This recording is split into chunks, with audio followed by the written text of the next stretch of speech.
আসসালামু আলাইকুম রহমতুল্লাহি আবরাকাত। দর্শক,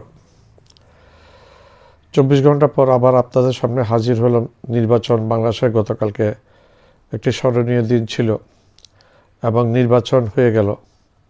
সেই নির্বাচন সম্বন্ধে দুটি কথা বলার জন্য। নির্বাচনের ফলাফল শেষে আমরা যে জিনিসটা আমরা দেখতে পেলাম, বিএনপি নিরঙ্কুশ সংখ্যাগরিষ্ঠতা পেয়েছে। দ্যাট মিনস কেউ বলছে 213টা, কেউ বলছে 204টা। আমি 204টা ধরি, কমিয়ে ধরলাম।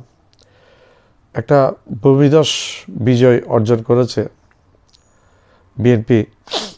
এই বিএনপি বিজয়ের জন্য বিএনপিকে আমি ব্যক্তিগতভাবে অভিনন্দন জানাই। আমরা যেহেতু গণতন্ত্রের জন্য 16টি বছর আমরা সংগ্রাম করেছি, ত্যাগ তিতিক্ষা আমাদের হয়েছে। আওয়ামী লীগ এমনভাবে নির্যাতন করেছে, জামাতকে নির্যাতন করেছে, বিএনপিকে নির্যাতন করেছে। জামাতের বয়স্ক নেতাদেরকে ধরে ধরে ফাঁসি দিয়েছে, ফাঁসির কাস্টে তুলে দিয়েছিল। এবং বিএনপিরা রাতে বিএনপির নেতা সালাউদ্দিন কাদের চৌধুরীকে ফাঁসি দিয়েছিল। রেহাই দেয় নেই শেখ হাসিনা। তো এই ভূমিধস বিজয়ের জন্য বিএনপিকে জানাই অভিনন্দন। আমরা গণতন্ত্রের জন্য সংগ্রাম করেছি, তাই আমাদের বাংলাদেশের জনগণের যে চাহিদা, বাংলাদেশের জনগণের ইচ্ছা, বাংলাদেশের জনগণের ভোটাধিকারকে আমাদের সম্মান জানাতেই হবে। আবার সালাম জানাচ্ছি, অভিনন্দন জানাচ্ছি বিএনপিকে।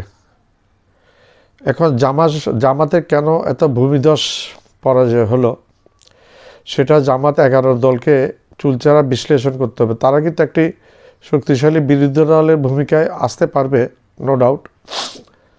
কেন ভূমিধস পরাজয় হলো সেটা একটু চুলচেরা বিশ্লেষণ করতে হবে।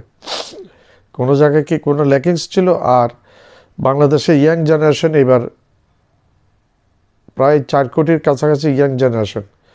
ডেফিনেটলি ইয়াং জেনারেশন জামাতকে ভোট দেয় নাই। ভোট দিলে আজকে এই চিত্র হতো না। সবাই বলছে জামাতকে ইয়াং জেনারেশন ভোট দিবে, কিন্তু ভোট বাংলাদেশের ইয়াং জেনারেশনটা জামাতকে দেয় নাই, এটা নো ডাউট। দিলে আজকে এই নির্বাচনের এই রেজাল্ট হতো না। আবার অনেকে বলছে ইলেকশন ইঞ্জিনিয়ারিং করেছে। আরে ভাই, ইলেকশন ইঞ্জিনিয়ারিং করেছে, ধরেন বিএনপি 204টা আসন আমরা জয়ী হলো, ইলেকশন ইঞ্জিনিয়ারিং করলে ধরেন আমি 20টা বাদ দিলাম, 20টা বাদ দিয়ে দিলাম, 24টা বাদ দিয়ে দিলাম। 24টা বাদ দিলেও বিএনপি 180টা আসনে একবারে কনফার্ম জয়। তো ইলেকশন ইঞ্জিনিয়ারিং করুক, যেটা করুক, আমি এটা বাদ দিয়েও তো বিএনপি একক সংখ্যাগরিষ্ঠ, নিরঙ্কুশ সংখ্যাগরিষ্ঠতা পেল। বিএনপি এখন কারো উপর নির্ভর করে সরকার চালাতে হবে না, তারা নিজেদের শক্তি দিয়ে সরকার চালাতে পারবে।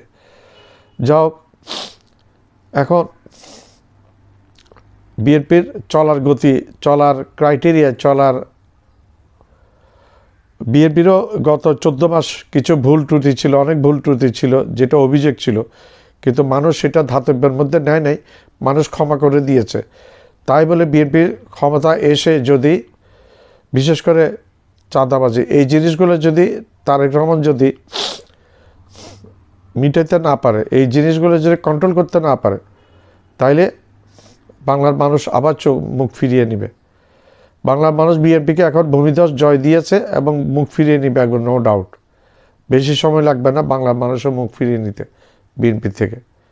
সেটা বেশি সময় আর লাগবে না বাংলা মানুষ বিএনপি থেকে মুখটা ফিরিয়ে নিতে। ভূমিধস জয় যেমন দিয়েছে, আবার ভূমিধস মুখ ফিরিয়ে নেওয়া কোনো কঠিন ব্যাপার না বাংলা মানুষের মধ্যে। তো আমরা বাংলা মানুষের নির্বাচন রায়কে আমরা শ্রদ্ধা করি, আমি শ্রদ্ধা করি, সালাম জানাই। গণতন্ত্রের মধ্যে মানুষের ভোটাধিকারই সবচেয়ে বড় ব্যাপার, যাকে নির্বাচন করবে নেতা। এর মধ্যে অভিনন্দন বার্তা আসা শুরু করেছে পাকিস্তান প্রেসিডেন্টের কাছ থেকে, ভারতের প্রধানমন্ত্রীর কাছ থেকে, আরও অন্যান্য জায়গার কাছ থেকে, তারেক জিয়ার কাছে, তারেক রহমানের কাছে অভিনন্দন বার্তা আসতে শুরু করেছে।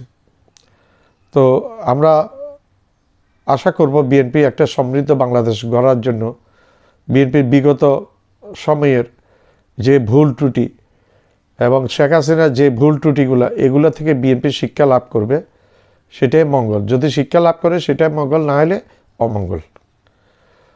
তো বিএনপিকে অনেক কেয়ারফুলি সরকার গঠন করতে হবে, মন্ত্রিপরিষদ গঠন করতে হবে এবং দেখে দেখে ভালো লোককে মন্ত্রিত্বে দিতে হবে। আর ঋণ খেলাপি এগুলো নিয়েও কথাবার্তা হয়েছে।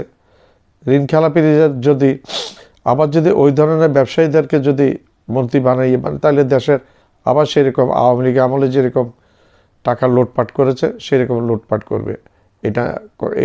এটাতে কোনো নো ডাউট, এই জিনিসের নো ডাউট। তখন এইভাবে আবার লুটপাট করবে। তো যা হোক, আমরা আশা করব ভুল ত্রুটি থেকে বিএনপি শিক্ষা লাভ করবে, বিএনপির অতীত ভুল থেকে এবং আওয়ামী লীগের 16 বছরের আমলে আওয়ামী লীগ যে ভুলগুলো করেছিল সেই ভুল ত্রুটি থেকে বিএনপি শিক্ষা লাভ করবে। আমার চ্যানেলটা লাইক করবেন, শেয়ার করবেন, সাবস্ক্রাইব করবেন, বেল আইকনটা প্রেস করবেন, সাবস্ক্রাইব করতে ভুলবেন না। আবার বলছি, আমার চ্যানেলটা লাইক করবেন, শেয়ার করবেন, সাবস্ক্রাইব করবেন, বেল আইকনটা প্রেস করবেন, সাবস্ক্রাইব করবেন, সাবস্ক্রাইব করতে ভুলবেন না।